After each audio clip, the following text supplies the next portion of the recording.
Hello and welcome back to Apricot Cottage Studio. I'm still exploring a whole pile of cards with the Last a Lifetime set, and it's available now in the old catalog at a 10% discount, but it's also going to be available in the new catalog that's coming out shortly. Today we're going to look at some more cards made with this beautiful set and die set.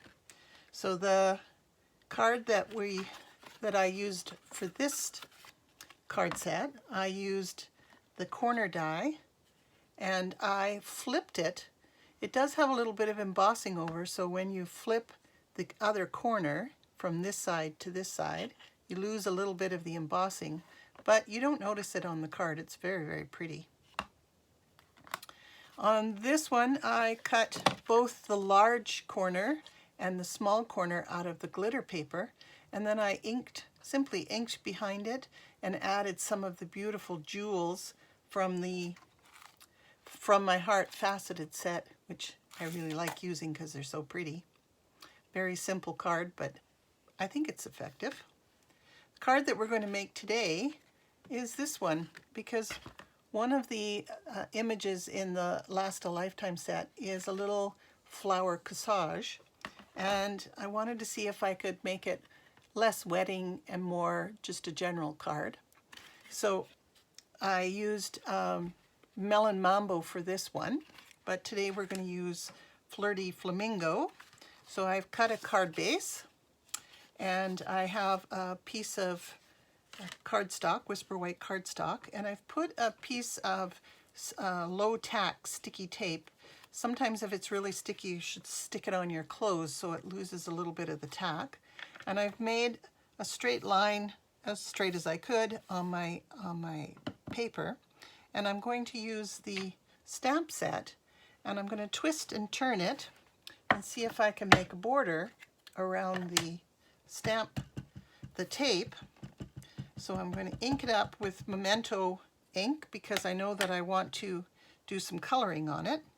And I'm going to make sure that I've got a little bit of variety. So I'm stamping over the tape, but that's not going to show when I pull off the tape.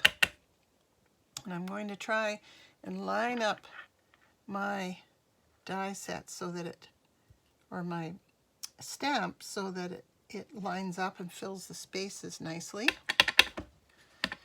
And I'm going to twist it and turn it. And if it's a little bit lighter, that's okay, because I can always ink it back. I'm taping right now, so I'm just turning and twisting my stamp to get a little bit of variety. And like that. Now if I have any spaces, there's a little tiny rose image with a little bit of leaf that I could be adding in between if I like.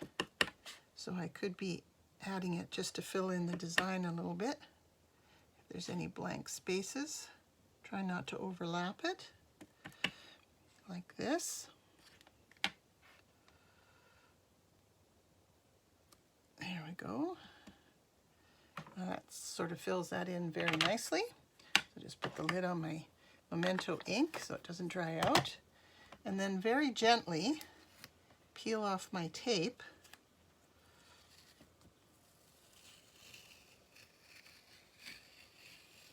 Like that. And that gives me a very pretty border. So throw up my tape, sticking to me. And then I can color it with markers. So I have a selection of colors that will go with my Flirty Flamingo. And I'm just going to demonstrate a little bit of the coloring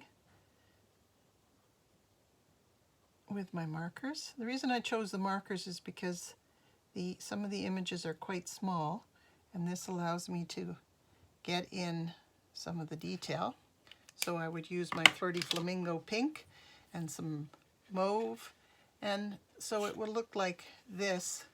Now I could just stamp directly into that space, or I could, if the first time I made this card, I didn't stamp it very straight.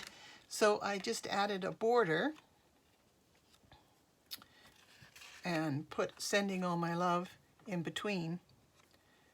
So that's one choice, but I think I quite like just the stamping. Now when I stamped the All My Love, I stamped it in Gorgeous Grape, and then I used my clear embossing powder right away so that it will be a little raised up and it darkens the font.